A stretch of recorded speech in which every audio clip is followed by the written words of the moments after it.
Olá, estamos começando aqui mais um painel regional, você sempre conosco, neste horário da 1h30 da tarde, programa ao vivo, com as participações das personalidades da nossa região metropolitana, debatendo sempre os temas importantes, a nossa pauta aqui na Baixada Santista e, claro, os temas e assuntos de interesse nacional também, não é? Lembrando os nossos 2 telefones para o contato, já aí na sua telinha e daqui a pouquinho a confirmação com a nossa Camila Aloy. Pelas redes sociais à sua disposição para sua mensagem aqui para a gente, facebook.com/painel regional TV, tá certo? Bom, tá aí na telinha já os 2 telefones para o contato aqui com a equipe de produção do painel regional, para a sua pergunta, o seu comentário, a sua opinião, você fica sempre à vontade. Manchetes na abertura dos jornais parceiros aqui do programa. O Diário do Litoral circula aqui pela cidade, pela região metropolitana, está aqui a manchete. Cubatão pede 40 milhões ao Estado para não fechar o hospital. Sinceramente, se eu tivesse que opinar, eu que chutar, acho muito difícil. E aqui em cima, mais uma greve lá em Cubatão, né? Está aqui o pessoal, os professores mantendo a greve e perguntando, né? Cadê o dinheiro? Que não chega, que não entra, infelizmente, né? Passar aqui aos nossos convidados, o DL, Diário do Litoral, desta edição de terça-feira. E também destacar aqui, como sempre, o Gazeta de São Paulo, né? O jornal que é do mesmo grupo de comunicação do DL, trazendo aqui em capa a questão que envolve o presidente afastado da Câmara. Maranhão retira consulta que poderia salvar Cunha, o insalvável Eduardo Cunha, que parece que já foi também aqui. Por favor, também o Gazeta de São Paulo, os nossos companheiros de bancada. E lembrando que o Eduardo Cunha deu uma coletiva agora há pouco. Curiosamente, o site do G1, a Globo News, enfim, eu não sei se a CBN, as organizações Globo, em parte, não é claro, a Rede Globo de televisão, não, mas em parte transmitiam. Até que ele começou a descer a lenha na Globo, todos as emissoras, o jornal, o Globo, enfim, aí curiosamente o G1 tirou do ar, a Globo News a gente tentou contactar também, não estava transmitindo ao vivo Cunha, é complicado, né? Pimenta nos olhos dos outros não é mole, viu? Está aqui a manchete do DO, Diário Oficial aqui de Santos, gentilmente enviado pela Secretaria de Comunicação, ampliado o prazo para votação no orçamento participativo. Muito bem, agradeço o cumprimento aqui os companheiros da bancada do painel regional nesta terça-feira, conosco aqui o doutor Gionei Gomes da Silva, delegado do Ministério do Trabalho aqui em toda a região. Prazer recebê-lo, tudo bem, doutor? Prazer é todo nosso. Espero estar contribuindo nessa tarde para aquecer um pouco esse frio aqui com algumas informações aos telespectadores, aos trabalhadores que estão nos ouvindo aí.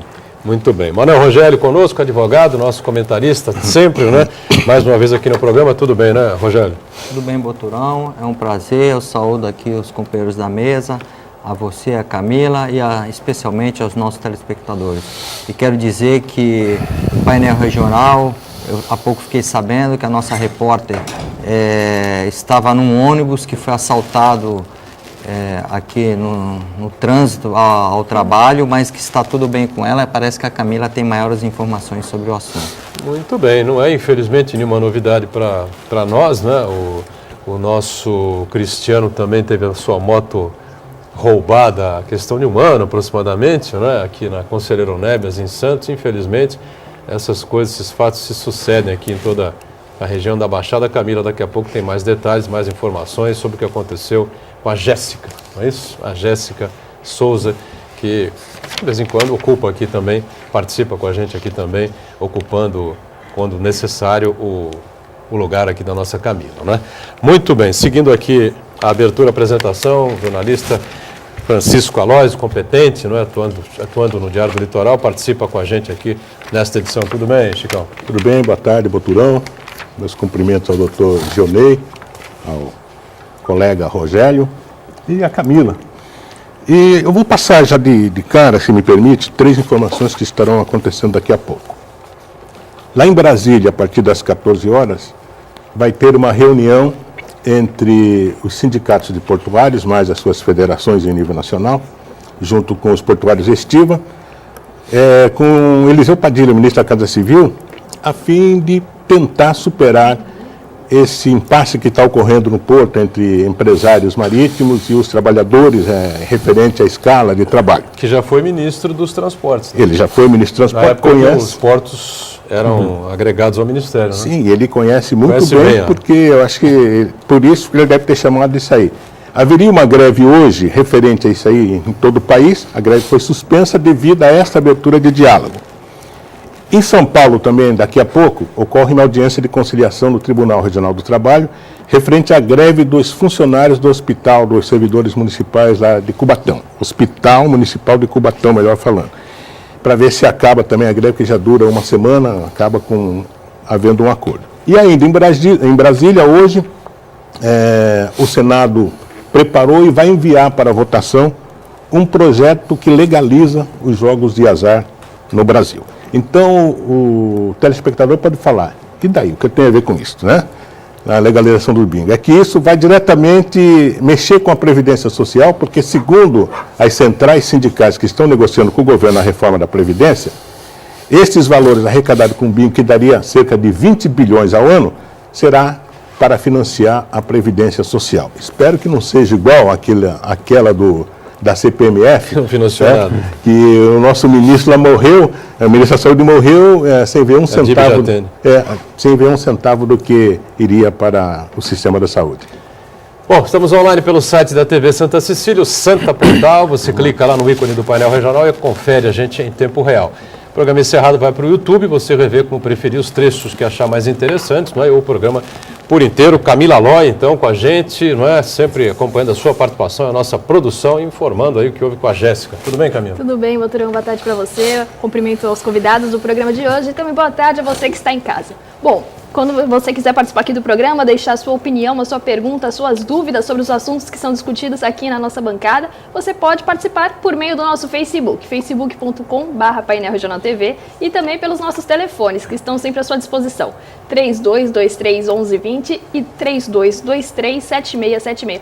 Deixe sua participação, que sempre é muito importante aqui no nosso programa. Em relação a Jéssica, né, que trabalha conosco, a nossa repórter, a gente não tem muitas informações porque ela está na delegacia até o momento, mas pelo que a gente ficou sabendo, foram 4 homens entraram armados dentro do ônibus e tentaram assaltar todos os usuários ali que estavam dentro do ônibus. E aí a polícia chegou na hora, conseguiu prender os rapazes. Foram presos? E todos tiveram que ir para a delegacia. E até o momento a gente não teve mais nenhum retorno sobre o que aconteceu realmente, sobre um retorno da Jéssica. Mas a gente está aguardando, eu deixei mensagem com ela também. Vamos ver se ela volta a falar com a gente para saber o que aconteceu realmente. Muito bem. Lamentável, não é? Mais um ato de criminalidade aqui pela região. Foi em Santos mesmo isso? Não. Foi. Ela estava a caminho daqui da TV, né? Pegou o ônibus intermunicipal que ela usa.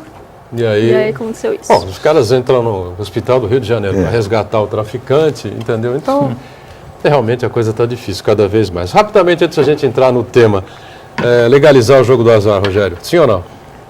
Olha, eu sou até suspeito a falar. Em outrora, quando os bingos eram abertos através da Lei Pelé, eu advoguei para os bingos que existiam aqui em Santos, mas eu nunca vi nenhum problema de ordem, qualquer que seja, social ou questão de usuário do jogo, do serviço de jogo, que é um serviço, se está realmente viciado, como as pessoas que são contra o jogo colocam isso como obstáculo. Afinal, eu vejo o jogo de bingo ou qualquer tipo de jogo como uma forma de tributação, uma forma legal de tributação, só joga quem quer, e eu acho que é uma saída, desde que aquilo que o Chicão carinhosamente falando, claro, Francisco Aloysio, citou, é que esse dinheiro realmente seja destinado para a Previdência. Afinal, a Previdência é um problema.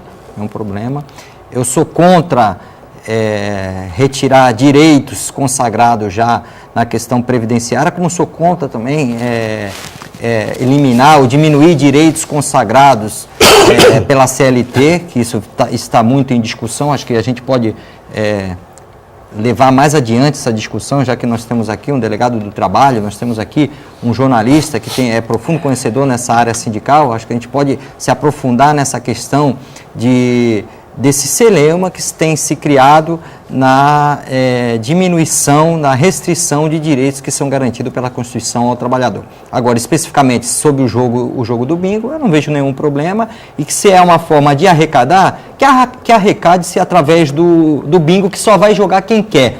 Não seja compulsório, porque o imposto é compulsório. Hoje a gente paga um imposto mesmo não querendo. Se a gente se trancar em casa e não sair nem comer nada, fazer uma greve de fome, a gente mesmo assim estará pagando IPTU, vai estar pagando ICMS da luz, vai estar pagando algum tipo de ISS em algum serviço prestado pelo seu condomínio. Enfim, o imposto é compulsório e nesse caso não vai ser compulsório, porque só vai pagar aquele que quer jogar. Perfeito. Então vamos saber aqui do nosso doutor Johnny Gomes, né, que é médico, né?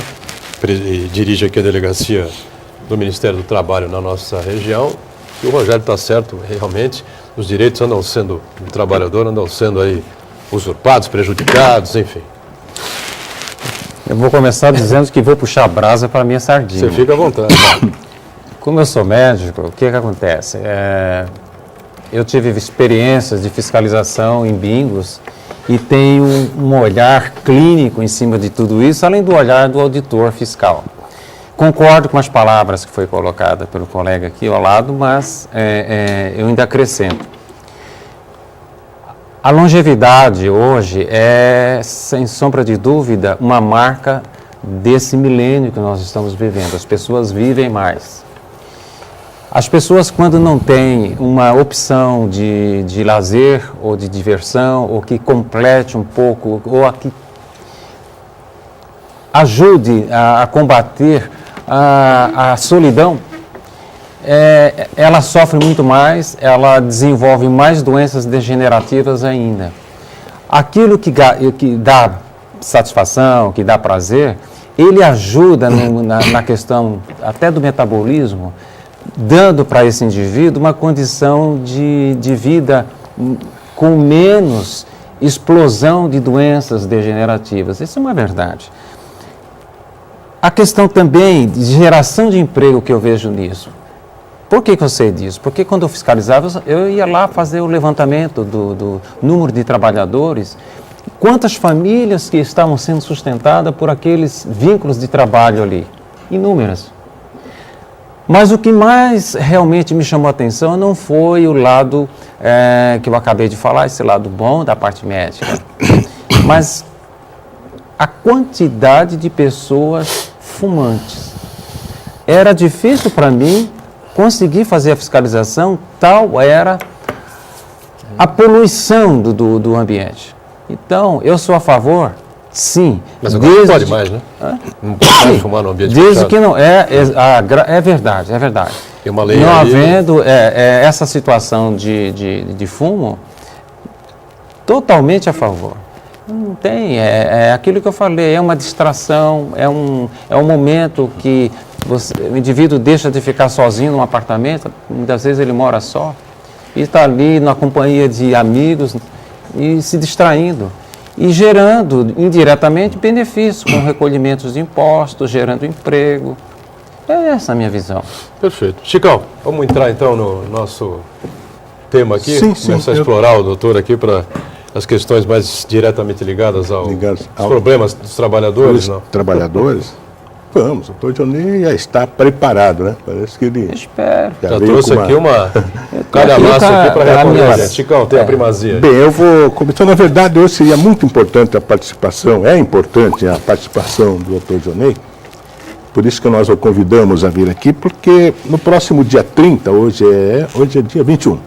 Quer dizer, mais 9 dias acaba o prazo para se fazer o saque do PIS e do PASEP. PIS para o pessoal da iniciativa privada e o PASEP para o servidor público nos 3 níveis. O PIS é na Caixa Econômica Federal e o PASEP no Banco do Brasil. Referente ao abono do PIS-PASEP, acaba-se no dia 30 esse prazo e 2 milhões de pessoas, eu vou repetir, 2 milhões de pessoas em todo o país, dos 20, quase 30 milhões que existiu, com direito ao PIS, 2 milhões ainda não foram buscar, o que dá um dinheiro de um salário mínimo, dá um valor de quase 2 bilhões, né?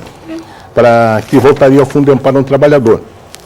Então é interessante, produtor Joné, saber primeiro quantos trabalhadores nós temos aqui na região que têm direito ao PIS, porque o PIS e o PASEP só é para aquelas pessoas que ganham até 2 salários mínimos, não é isso?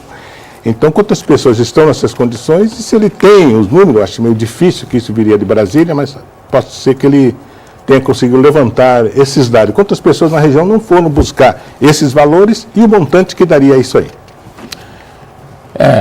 Eu sinto muito, mas a informação ainda está em Brasília, no âmbito da Caixa Econômica.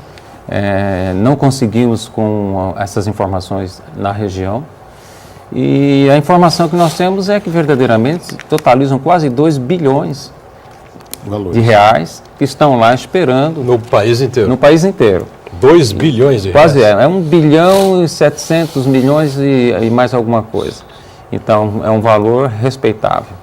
E por falta de informação, os trabalhadores estão... Isso que eu ia perguntar, o problema é desinformação. É desinformação, porque basta que o trabalhador, mesmo que ele ignore as informações se tem ou não tem direito, ele comparecendo a uma Caixa Econômica, se ele for um trabalhador de carteira assinada, ou se ele for um funcionário público indo ao Banco do Brasil, ele vai ter as respostas, porque ali o preposto daquela agência vai fazer o acesso ao sistema e vai dar a resposta de imediato, se tem ou não tem. E interessante que ele deve estar, pelo menos, de posse de um documento, seja a carteira de identidade, né? E se ele tiver um cartão cidadão, melhor ainda. Mas, de qualquer maneira, o comparecimento dele a qualquer uma dessas situações, seja a Caixa Econômica, seja Banco do Brasil, ele vai conseguir a resposta efetivamente. Não é difícil, basta realmente ter disposição de estar lá. Porque o sistema hoje está com todas as relações dessas pendências que não foram lá buscar.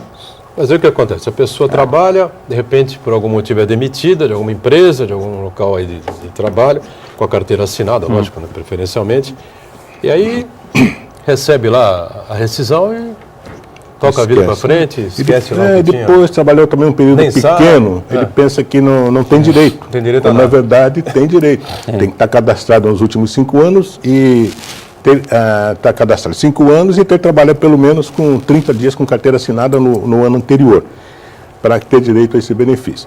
E nós tivemos no mês passado, antes da mudança do Ministério, dessa mudança toda do governo, nós tivemos no Ministério então, do Trabalho e Previdência, que era o ministro Miguel Rosseto, e levamos essa questão lá, por que todo ano volta um dinheiro enorme para o Fundo de Amparo do Trabalhador referente a essas cotas do PIS que o trabalhador não vai buscar.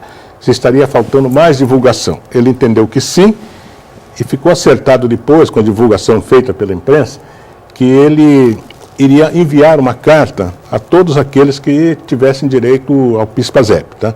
Então, isso daí ficou acertado naquela oportunidade. Mas logo na sequência houve a mudança do governo, não sei se isso foi feito, agora está mais difícil obter qualquer informação de Brasília, está mais difícil. Essa mudança aí que ocorreu, acho que acabou emperrando um pouquinho essas informações, os projetos anteriores não foram colocados à frente. Porque isso seria importante como era, né? Como foi em anos atrás. O Ministério do Trabalho mandava uma carta para o trabalhador, desde que tivesse com o endereço atualizado, se não tivesse, daí ele teria que procurar mesmo o direito dele lá na Caixa, avisando, você tem direito ao benefício do PIS-PASEP ou aos juros do PIS-PASEP para aquelas pessoas registradas anteriores à Constituição, anteriores a 1988. Todo ano você podia buscar esse resíduo, que é os juros. E mais ainda, né? Além de todos esses problemas que tem aí, quem tem conta na Caixa Econômica Federal ou no Banco do Brasil deveria ser automático. Já foi tempos atrás, tá? Mas de 2 anos para cá isso não está acontecendo. Tudo isso são questões que a gente tem que levar para que Brasília resolva esse porém, né? Apesar que hoje o grande objetivo do Ministério do Trabalho é acabar com o PIS-PASEP. É acabar já a partir de mais 4, 5 anos, o governo vai acabar com isso aí, o que será uma pena. Por que vai acabar, hein? Tem que pagar isso? Eu só, antes de trabalhador? antes de entrar nessa questão, Só queria deixar uma coisa aqui clara aos nossos telespectadores, que para receber o PIS, PASEP, não precisa ele sair do emprego, ter a rescisão, ele não tem o caráter que tem o seguro-desemprego. Isso é um direito que o trabalhador tem, desde que seja registrado, e pode ter certeza o trabalhador que esse direito saiu do dinheiro dele, porque toda empresa, ela, além do salário que paga para o funcionário, ela tem uma média de 102% de encargos, e desses encargos está também o PIS-PASEP. Então, nessa segunda minha parte da explicação, vai a resposta da sua pergunta. Por que acabar? Talvez para diminuir os encargos das empresas, porque de imediato o trabalhador ele não recebe, e muitas vezes nem imediatamente, porque fica muito dinheiro sem o trabalhador ir receber ao banco e volta para a Caixa Econômica Federal. Mas seria um alívio para o empregador, uma forma de desonerar o empregador, que cada funcionário ele paga duas vezes. Ele paga para o funcionário e paga o mesmo para todos esses encargos ao governo. Vamos fazer o nosso primeiro intervalo, a gente já retoma a sequência aqui do painel regional, em instantes. Muito bem, sequência aqui do nosso painel regional, recebendo com prazer o doutor Gilney Gomes da Silva, que é o delegado do Ministério do Trabalho aqui na nossa região, o Anel Rogério ao lado dele, aqui o Francisco Aloisi, nosso companheiro jornalista, Chicão do DL, não é? E Camila com um vídeo, um VT à nossa disposição para falar sobre... Isso mesmo, Boturão. Desempregados estão encontrando dificuldades para darem entrada e para receberem o seguro-desemprego. O repórter cidadão Cristiano Silva foi conversar com alguns deles. O centro de Santos agora para apurar várias denúncias, inclusive a dificuldade em sacar o seguro-desemprego. Estamos aqui com Euclides. Euclides, teve dificuldade em sacar o seguro-desemprego? Tive sim, eu vim aqui semana passada e tá faltando o papel do requerimento e tá difícil de conseguir, cara. Então quer dizer, para sobreviver com essa situação fica complicado. Aí fica difícil, não tem como, não tem onde tirar dinheiro e é osso. O emprego tá difícil, é isso aí. Continuamos aqui no centro de Santos, agora com Daniel Alves, que é desempregado. Daniel, teve dificuldade em sacar o seguro-desemprego? Tive dificuldade, sim, senhor. O que aconteceu? Eu vim aí na caixa aí, acabei relaxando e acabei passando meus 120 dias sem receber meu seguro-desemprego. Não recebeu? Não recebeu, ficou pro governo, né, como sempre, né? Boturão, então ficou aí, né? Nós conversamos com vários munícipes, vários trabalhadores e realmente a dificuldade é grande. Conversamos com a Caixa Econômica, não quiseram gravar a entrevista, então ficou aí o alento, né? O direito do trabalhador, mais uma vez, sendo subtraído. Imagens, Marcos Guerreiro, eu, repórter cidadão aqui do centro de Santos, para o painel regional. É com você, Boturão. Muito bem, valeu Cristiano, obrigado pela participação importante e a gente passa direto a bola aqui ao Dr. Gilney para falar sobre esse assunto e explicar aí aos trabalhadores de maneira geral que tanta dificuldade para sacar este salário-desemprego, esse seguro-desemprego. Bom, na verdade isso é um tremendo gargalo na linguagem nossa, lá na nossa instituição, que está acontecendo. Mas o governo não restringiu o acesso e não está deixando de honrar verdadeiramente os pagamentos. O que aconteceu foi que no passado bastava apresentar o número do PIS e ponto final. O processo era todo efetuado. Mas vieram as fraudes e aí foi necessário a colocação de cruzamentos, que nós chamamos de batimentos na linguagem coloquial, e são filtros de confrontação. Então, hoje o trabalhador, quando ele dá entrada no seguro-desemprego, ele vai ter o seu número de PIS ou PASEP, né, e confrontado com a questão da Receita Federal, do INSS, também com os dados apresentados nos documentos para o seguro-desemprego.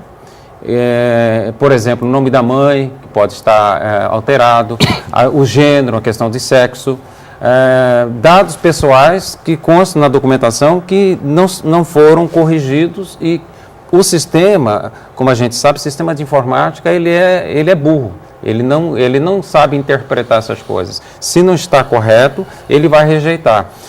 O que acontece? O Ministério do Trabalho, ele é a única referência para tratar disso. Porque, na verdade, quem faz o atendimento seguro-desemprego é todos as instituições que compõem o Sistema Nacional de Emprego e Renda, que está constituído pelo PAT, pelo Poupatempo e também pelo... esqueci aqui, deixa eu só dar uma olhadinha. Nós temos aqui pelo Centro Público de Emprego e Renda. Então, repetindo, Poupatempo, PAT, Caixa Econômica, Centro Público de Trabalho e Renda, são os endereços onde o trabalhador tem o acesso para pedir o seguro-desemprego dele. Quando acontece do documento dele apresentar alguma irregularidade do ponto de vista do sistema eletrônico, então aí tem que ser feito ali mesmo, naquele local, seja no PAT, seja no Poupatempo, a correção, o acerto, nós chamamos de acerto, né, para que não haja nenhum prejuízo desse pagamento.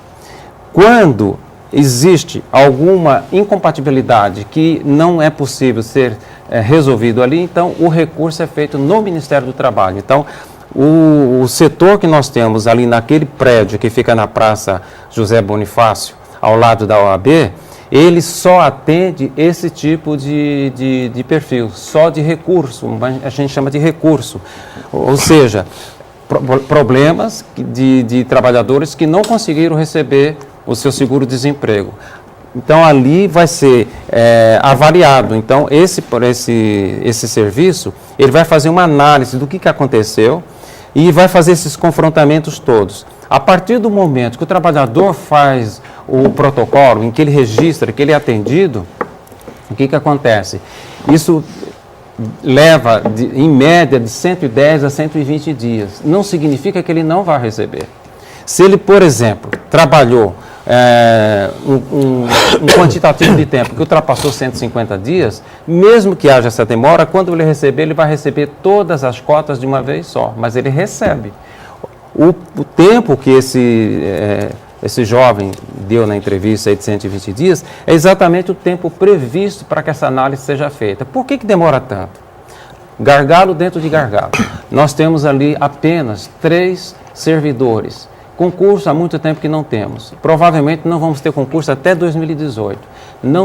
Proibido terceirização dentro do Ministério do Trabalho. Então, só temos 3 pessoas para tratar de 26 municípios na Baixada Santista quando se trata de recurso. 26 municípios. Mas isso para os cofres da União, que tem que pagar corretamente o trabalhador, é muito bom, né? Pois o processo, né? Mas aí, veja só, conta a vida do trabalhador, as coisas não andam, né? Então, isso cria uma situação de conflito. Eu estive esses dias até no batalhão ali do Canal 6, pedindo a presença de uma viatura. Não para agredir ou prender ninguém, mas para dar um pouco arrefecer os ânimos, porque o trabalhador está desesperado, ele está muitas vezes até passando fome. E chega ali, se depara com uma situação dessa que vai levar 120 dias, em média, 110 dias, ele realmente, emocionalmente, ele fica muito comprometido. E muitas vezes ele vai tirar satisfação com aquele servidor que não tem culpa disso. Então, cria uma situação de conflito muito séria, com risco para os dois lados. Então, essa é a preocupação que nós temos. Então, esse tempo de 120 dias nada mais é por culpa da quantidade de filtros de confrontamento que o governo estabeleceu para que seja liberado efetivamente esse pagamento. Então, todas as incorreções serão avaliadas, confrontadas. Se estiver tudo ok, então ele recebe. Então, não há prejuízo quanto a isso, porque também é corrigido pelo INPC. Perfeito. Chicão, só que eu acho que não existe o prejuízo, como ele falou, que não existe mesmo, só que a demora disso aí, né, acaba causando um transtorno muito grande. Porque nós não temos tem o dinheiro, como é que fica? Imagina em todo o país, 11 milhões e 400 mil desempregados. Oficialmente, fora os que não estão procurando. Isso aí é referente a quem vai procurar. Aqui na região nós tivemos, acho que no ano passado, se não me falha melhor, na memória, 16.440 postos de trabalho fechados, quer dizer, Mais do que já estavam procurando. É um contingente grande. Acaba desaguando, como ele falou, lá no Ministério do Trabalho, onde apenas 3 servidores para atender, porque o Ministério do Trabalho ele é gerente regional do trabalho que pega uma região muito grande, vai até na divisa aqui do Litoral Norte, na divisa com o Rio de Janeiro, vai até o Vale do Ribeirão, na divisa com o Paraná. Agora, se imagine, além desses problemas, o que o doutor Gionei tem que administrar, que é o problema da fiscalização das empresas, fiscalização de trabalho, que é outro calcanhar de Aquiles, porque se tem 3 funcionários só para atender, ele pode dizer depois quantos fiscais do trabalho existem para fiscalizar mais de 40 mil empresas dessa região. Bom, eu ainda acrescento só um pouquinho mais o seguinte, estamos agora em questões de alguns dias para receber na instituição aproximadamente 10 mil recursos. 10 mil recursos. Com esses 3 servidores. Não, e o problema não fica só nisso. O que eu gostaria também de registrar, e esse instrumento, esse programa tem um valor maravilhoso, porque ele vai nos ajudar a esclarecer dúvidas como essa que foi colocada no vídeo. O que acontece, na verdade, é o seguinte, nós temos, com relação ao número de fiscais, uma limitação de fiscalização que você colocou, que hoje são 12 auditores. 12 auditores. E essa extensão geográfica e essa complexidade de número de empresas e de problemas que nós temos para poder fiscalizar, seja na área de segurança e medicina do trabalho, seja nas questões trabalhistas, é um manancial muito grande. E como é que nós estamos enfrentando isso? Então, o trabalhador, ele tem, por um lado, essa dificuldade já colocada aqui com relação aos seus direitos, e ainda tem essa fragilidade da fiscalização em relação a uma fiscalização mais presente, a um resultado de ter no seu posto de trabalho uma condição mais segura para exercer sua função. Então, verdadeiramente, isso é desafio. E eu estava tentando, eu coloquei isso, mas na verdade eu estava querendo me lembrar que nós temos na gerência de Santos outros fatores limitantes. E eu gostaria, primeiro, de ouvir um pouco mais vocês para que eu possa não ser prolixo e colocar mais alguma coisa no tema anterior que me escapou aqui. O tema anterior era respeito ao PIS, PASEP. Era isso. Eu não queria deixar passar em branco que não é só o abono do PIS, PASEP que existe. O trabalhador ainda pode, em situações como aposentadoria, ou ter completado 70 anos, ou apresentar alguma invalidez permanente, ou uma reforma militar, transferência para a reserva, ou alguma doença, uma neoplasia, que a gente chama de câncer, ou ser portador de um vírus HIV, ou então um amparo assistencial a portadores de deficiência concedido pela Previdência, ou falecimento, né, do titular. Então os herdeiros têm esse direito. Essa é a pergunta até do Manuel do Morrinhos, que ele diz que quem é aposentado por invalidez tem direito ao PIS? É a pergunta dele, a dúvida do nosso telespectador. Exatamente, exatamente. Então ele pode lá sacar tudo. Em função disso, ele pode ter o direito de sacar tudo que está lá acumulado, que é dele. Não vai ter aquela limitação de salário. Não tem a limitação. Então, isso aí também é um benefício que passa assim, muito esquecido no meio da população. Agora, Boturão, você mesmo, você citou que o maior interesse disso é do poder público. Realmente o poder público, acho que todo mundo é sabedor disso, ele é um dos maiores litigantes hoje. É aquele que mais ocasiona a procura da justiça contra esse Estado, quando a gente fala Estado lato sensu, seja o município, seja a União e seja o Estado. O Estado que, como falar aqui no Estado de São Paulo. Mas é importante que a gente tenha em mente que essa ideia do poder público de dificultar as coisas é porque, na visão deles, é assim, vamos deixar esse dinheiro aqui quietinho para a gente utilizar para outra coisa, Não vamos entregar para o trabalhador agora, porque o trabalhador sempre sobrevive. O trabalhador ele acaba superando a dificuldade, às vezes passa até fome, sobrevive, e aquele dinheiro ficou lá para o governo utilizou para outra coisa. Mas que a gente nunca sabe o que é, né? Exatamente. Agora você vê, nós tivemos recentemente a reforma do Código de Processo Civil, e uma das maiores resistências sempre foi o poder público. Por quê? É um código inovador, buscando uma maior celeridade processual, mas que sempre tinha resistência em qualquer mudança substantiva, muita coisa não conseguiu ser mudada até por conta do poder público que não quer isso. Ele continua sendo e vai ser um dos maiores litigantes. É essa mentalidade que tem que mudar. É facilitar o trabalhador. Isso é incabível que um trabalhador deixe de receber o seu direito por falta de informação. Isso é um direito. A Caixa Econômica Federal, ela é clara, ela sabe disso, que muitos deixam de receber o seguro-desemprego por falta de informação. Muitos deixam de receber o PIS por falta de informação. Então está aí essa carência, acho que tem que ser mais divulgado. Parabéns para o seu programa por estar divulgando isso, o seu programa que é de bastante audiência, e espero que as pessoas agora tenham consciência do seu direito e busquem, não deixe para ficar na esfera do recurso, porque como vocês viram, o recurso é demorado, são 3 fiscais para julgar mais de 10 mil recursos. E lembrando que o dinheiro na mão do trabalhador, não é, faz circular, vai circular a moeda, economia, vai no supermercado, vai na padaria, né? Fazer comprar um sapato novo, uma coisa que esteja precisando, enfim, né? Faz com que o comércio possa respirar também, né? A coisa mais saudável que existe na economia é o dinheiro circulando, né? Eu gostaria de agora conseguir me lembrar, porque eu estou aqui com algumas dados, anotações para não deixar a resposta de forma imprecisa. O que eu queria lembrar é o seguinte, que tem dado também muita reclamação, e acontece com o agendamento eletrônico do seguro-desemprego.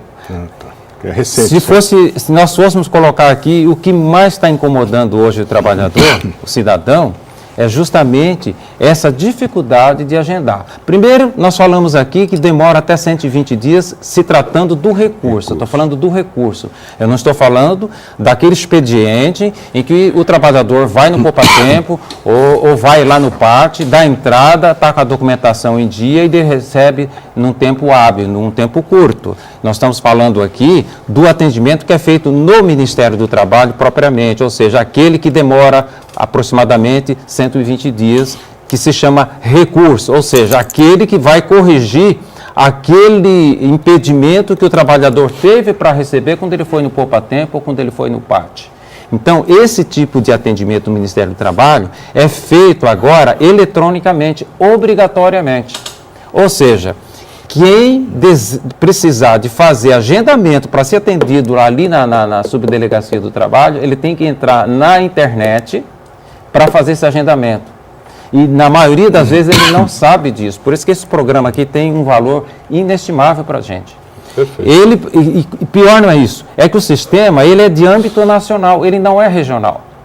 Ou seja, o cidadão que está lá na Barra do Turvo, ou está lá em São Sebastião, né? Ou aqui em Santos, ou em Cubatão, ele vai entrar na internet e não vai conseguir. Por quê? Porque São Paulo, a capital, tem um número de pessoas acessando o sistema numa quantidade significativamente maior que esse grupo de trabalhadores que nós temos na Baixada. E o Rio de Janeiro não é diferente. Então, muitas vezes, é mais fácil um trabalhador do Rio de Janeiro fazer o agendamento para ser atendido em Santos do que lá no Rio de Janeiro. E da capital também. Então, nós tínhamos até o início, até março, para cada 40 atendimentos, 39 eram de São Paulo. Um da Baixada Santista.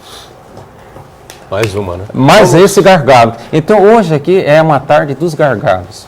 É lamentável. Eu gostaria de estar aqui falando, olha, agora temos um sistema fantástico, agora não há mais problema, é só o trabalhador chegar lá com a documentação. Não, a gente está tentando responder aqui e mostrar, né, realmente o que é que está por trás de tudo isso. né? Então você tem uns cruzamentos e além do que um sistema eletrônico Que não funciona. não funciona. Vamos para o intervalo, mais um, a gente retoma o painel regional já já. Muito bem, nós estamos de volta aqui na sequência do painel regional e o nosso delegado do Ministério do Trabalho aqui, doutor Gionê, me passa aqui uns dados interessantes sobre admissões e demissões recentes aqui no Brasil, em Santos e Cubatão, né?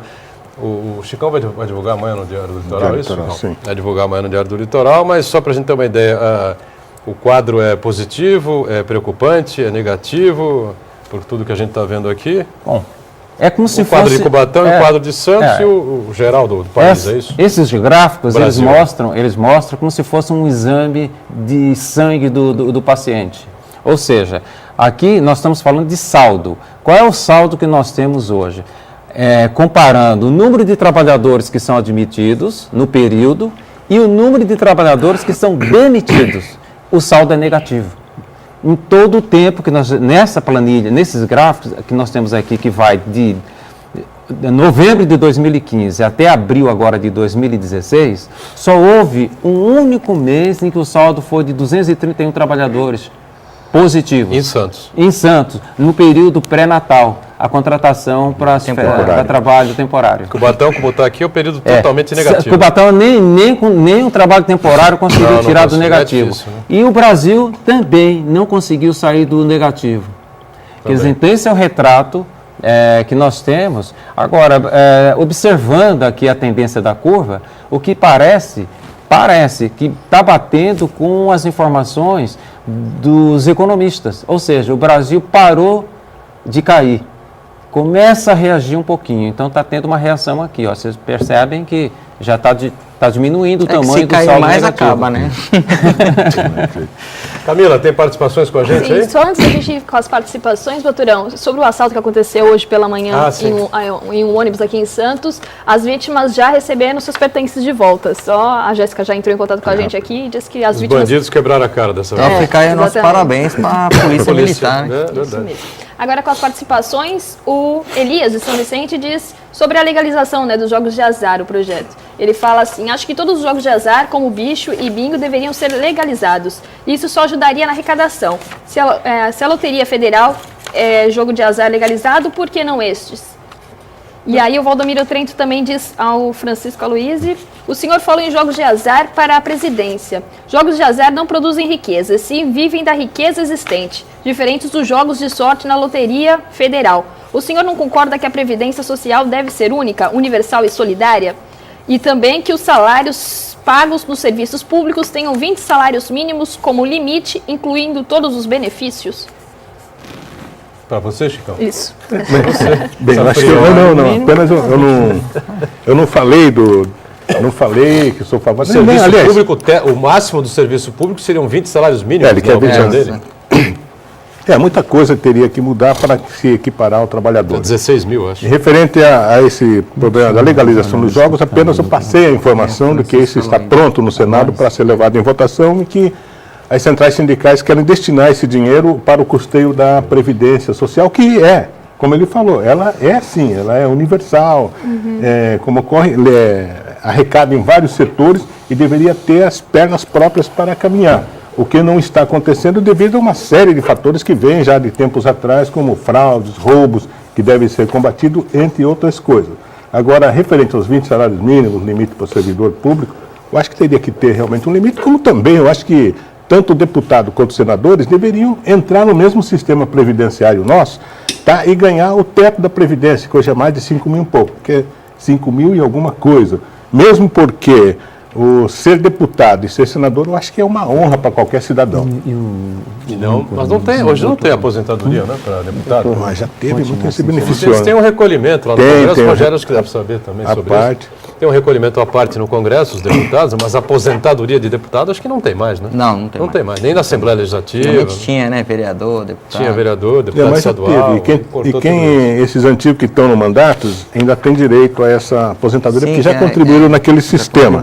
Aqueles dos 30 anos de de casa, essa coisa toda, né? Mas eu acho que eu teria que descontar deles também como se desconta dos trabalhadores, né? Igualzinho, até o limite teto de 5 mil e pouco aí que é do INSS. Pois não, doutor? Doutorão, eu Sim. queria aproveitar, eu estou querendo, olha, eu estou debutando aqui, né? Tá fazendo, Mas eu estou querendo prestar aproveitar, serviço, é importante. porque eu tenho certeza que os colegas de trabalho estão assistindo e vão me cobrar. Puxa, você foi lá e não falou das nossas reclamações, né? E também dos trabalhadores, que eu conheço muitos, né? Através principalmente dos sindicatos. É o seguinte, nós temos na Baixada Santista como um todo, dentro desses 26 municípios, 160 sindicatos de trabalhadores registrados, cadastrados no Ministério do Trabalho. Esse número ele flutua um pouquinho, tá? Mas no momento são 160. Isso só de sindicato dos trabalhadores. E do patronato a gente tem 41. Se somar isso daí, nós temos aqui 201. O que significa isso? Por que eu estou chamando a atenção disso? Porque eles podem fazer homologação, não podem? Podem. Então, o que acontece? Nós, a partir de 1º de julho agora, não vamos mais poder fazer homologação no Ministério do Trabalho sem utilizar um sistema eletrônico. Mas espera um pouco. Nós temos uma internet lenta. Nós temos poucos servidores. E somos obrigados a cumprir uma meta de fazer a homologação somente pelo sistema Homolognet. E ponto final. Então, eu apelo aqui para os sindicatos, né, que eles façam, nos ajudem nessas homologações. Por quê?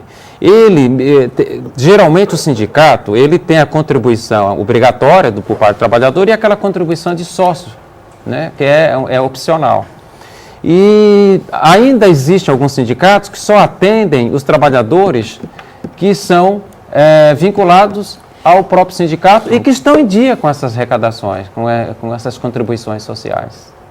Então, eu gostaria muito de sensibilizá-los no sentido de que, numa situação em que o país está passando, que nós estamos com essa demanda gigantesca de desemprego, que os sindicatos se unissem nessa campanha de nos ajudar na homologação, porque vai minimizar muito a demanda em cima do Ministério do Trabalho. Claro, e acelerar o processo. Exatamente. Por quê? Porque minimizar os sindicatos não têm obrigação de fazer através do Homolognet. Pode fazer na mão. Mas nós não vamos ter a partir de 1º de julho agora. Tem matéria jornalística aí de montão para isso. Nós falamos sobre agendamento eletrônico no final do bloco passado e ficou uma parte aí que você tinha comentado durante o intervalo sobre atendimento. O cara consegue lá, por milagre, agendar a sua consulta para poder tirar o seu, retirar o seu seguro-desemprego. E aí chega lá no guichê, tem uma encrenca danada também, né? Pois é. Quando chega no guichê, o que o servidor é obrigado a fazer? Não é culpa do servidor. O servidor é obrigado a fazer aquele confrontamento. Se a documentação está certa, muitas vezes tem que levar cópia do documento. Então, naquele instante em que ele está fazendo essas avaliações, ele gasta, em média, com muita velocidade, 40 minutos, em média. Quando o trabalhador ainda precisa tirar uma cópia do documento, ele vai no serviço que tem ao lado, ele gasta, no mínimo, em média, 10 minutos.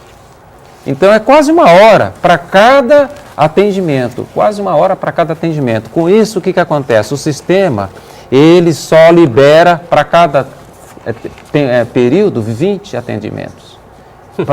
O trabalhador chega lá, ele fica sabendo que não pode ser atendido porque ele não fez o agendamento eletrônico.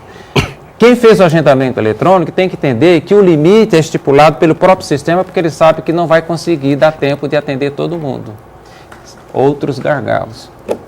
Ô Boturão, eu vou aproveitar aqui a experiência do doutor Gionei, do Ministério do Trabalho, que recebe muitos trabalhadores, deve ter milhões de reclamações.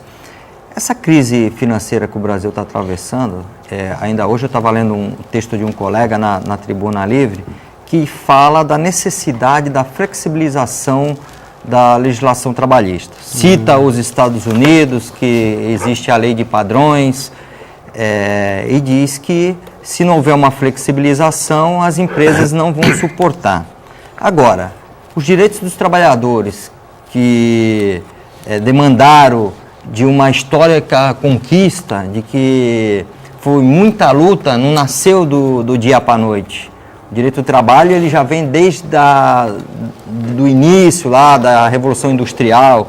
Então não nasceu do dia para a noite para as pessoas agora, num momento de crise que é pontual, querer restringir direitos dos trabalhadores. Por quê? Acho que o senhor pode dizer muito isso, deve ter experiência de relatos de fiscais, como de pessoas também que comunicam fatos, de empresas que realmente tratam o trabalhador com muito descaso. Como que o senhor vê isso com a sua experiência? O senhor acha que realmente há uma necessidade, há um excesso dos direitos do trabalhador e por isso há uma necessidade de flexibilização, ou é por uma questão econômica? Porque se for só por uma questão econômica, não adianta você restringir o direito do trabalhador, porque a economia, o dinheiro tem que girar. Se você restringe o direito do trabalhador, ele não vai ter dinheiro para acelerar a economia. Agora, se realmente há um excesso do direito do trabalhador e por isso tem que flexibilizar para equilibrar com as empresas, seria outra questão. Eu queria saber do senhor, o que o senhor acha? O senhor acha que realmente há um excesso, há necessidade de flexibilização ou não há um excesso? Se as empresas se organizarem, elas conseguem garantir o direito do seu trabalhador? Eu vou tomar a sua pergunta como se eu fosse uma caixa de marimbondo. Porque você está cutucando uma caixa de marimbondo. Na verdade, eu vou inverter tudo isso para que a gente possa verdadeiramente dar alguma contribuição nessa tarde aqui. Vejamos, quando se fala em terceirização, no Brasil, desde que ela começou a existir formalmente e vem sofrendo algumas modificações aí com algumas jurisprudências, o que na verdade é o seguinte, esse expediente de terceirização sendo feito para um médico, auditor fiscal, porque eu vivo só para fazer medicina de segurança do trabalho do Ministério do Trabalho há 18 anos. O que é que eu sempre encontrei quando eu estou dentro de uma empresa onde eu encontro trabalhadores seletistas com trabalhadores terceirizados na mesma empresa. Trabalhadores próprios e trabalhadores terceirizados. A diferença vai até da roupa que veste. Começa por aí. Se eu tenho, por exemplo, eu estou numa planta química, eu vou ter um macacão do trabalhador próprio, diferente do macacão do trabalhador que está executando a mesma tarefa no mesmo setor. A roupa já é mais frágil, do ponto de vista de proteção. Isso é um exemplo hipotético para a gente poder entender. Então, tudo que se faz em relação à terceirização, com honrosas e notáveis exceções, para a cabeça de um auditor, é a precarização da relação capital-trabalho. Ponto final. Isso aqui não tem ideologia. Isso aqui tem 18 anos de fiscalização. É diferente. Eu não estou falando de partido político nem de ideologia. Mas a condição no posto de trabalho de quem está nessa relação como terceirizado tem essa característica predominante. Então, eu penso o seguinte, temos esse universo. Posso falar mais um pouquinho? Pode fechar aí o raciocínio. Tá. Agora eu tenho um projeto na Câmara para extinguir a NR12. É uma das normas mais importantes na prevenção de acidentes típicos. E tem agora o Ministério determinou numa circular que nós não estamos autorizados a fiscalizar mais a questão do amianto. Ou seja... Então, o Brasil precisa, primeiramente, eu estou falando como cidadão agora, não vou falar nem pelo cargo que eu exerço, vou falar como cidadão. Eu creio que o Brasil precisa primeiro crescer e amadurecer para depois, em termos assim de obrigações e direitos, para se falar em terceirização. Muito bom. Estamos fechando aqui o painel regional, agradecendo muito aqui o Dr. Gionei Gomes da Silva, delegado do Ministério do Trabalho aqui na nossa região metropolitana. Obrigado por estar conosco. O Rogério, comentarista habitual aqui do programa. O Chico Alóis também, sempre aberta a vaga dele aqui. A Camila participando conosco, acompanhando sempre a nossa produção e a sua participação aí conosco, tá certo? Segunda a sexta, painel regional ao vivo, 1h30 da tarde, reprise às 8 da noite. Obrigado. Tchau.